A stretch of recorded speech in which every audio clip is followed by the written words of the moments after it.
അപ്പൊ നമ്മൾ ഇന്ന് ഉണ്ടാക്കാൻ പോകുന്നത് ചെയിൻ സ്റ്റിച്ച് ആണ്. നേരത്തെ ഇവിടെ നമ്മൾ ഉണ്ടാക്കിയിരുന്നത് സ്ലിപ്പ് നോട്ട് ആണ്. ഇനിയിപ്പോൾ നമ്മൾ ചെയ്യാൻ പോകുന്നത് ചെയിൻ സ്റ്റിച്ച് ആണ്. ഫസ്റ്റ് തന്നെ ഒരു ക്രോസ് ഉണ്ടാക്കുക. സ്ലിപ്പ് നോട്ട് ഉണ്ടാക്കുന്നത് ഞാൻ പഠിപ്പിച്ചിട്ടുണ്ടായിരുന്നു നേരത്തെ പാർട്ട് 1. ഇപ്പൊ നമ്മൾ സ്ലിപ്പ് നോട്ട് ഉണ്ടാക്കുക. സ്ലിപ്പ് നോട്ട് ഉണ്ടാക്കിയതിന് ശേഷമാണ് നമ്മുടെ ചെയിൻ സ്റ്റിച്ച് നമ്മൾ ഉണ്ടാക്കാൻ പോകുന്നത്. അപ്പൊ ഫസ്റ്റ് തന്നെ നമ്മൾ കണ്ടോ യാൺ ഓവർ ചെയ്യണം. യാൺ ഓവർ ചെയ്യുക. കണ്ടോ ഇങ്ങനെയാണ് യാൺ ഓവർ ചെയ്യുന്നത്. പുള്ള് ചെയ്യുക. അഗെയിൻ യാൺ ഓവർ ചെയ്യുക, പുൾ ചെയ്യുക.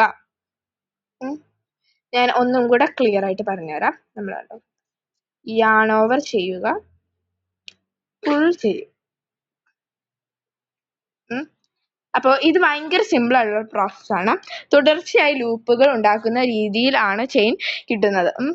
അപ്പൊ ഇത് കണ്ടോ ഈ നമ്മൾ പിന്നിയ പോലെ കിട്ടും. ഫസ്റ്റ് തന്നെ നമ്മൾ ചെയ്യുമ്പോൾ ഇങ്ങനെ ഒന്നും കിട്ടില്ല. സെക്കൻഡ് ടൈം ചെയ്യുമ്പോഴാണ് നമുക്ക് ഇങ്ങനെ കിട്ടുന്നത്. Even though this is simple, this is the main thing in crochet. ഇപ്പൊ ഇത് ഭയങ്കര സിമ്പിൾ ആണെങ്കിലും ഭയങ്കര സിമ്പിൾ ആയി ചെയ്യാൻ. യാൺ ഓവർ ചെയ്യുക, പുള്ള് ചെയ്യുക. അതുകൊണ്ട് ഭയങ്കര സിമ്പിൾ ആണ്. ഈ തുടർച്ചയായി നമുക്ക് ചെയ്യാൻ പറ്റും.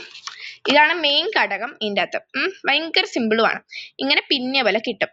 കുറെ നാൾ ചെയ്തിട്ടാണ് നമുക്ക് പിന്നിയ പോലെ കിട്ടുന്നത്. എല്ലാവർക്കും മനസ്സിലായി വിചാരിക്കുന്നു. അടുത്ത വീഡിയോ കാണാം. ബൈ.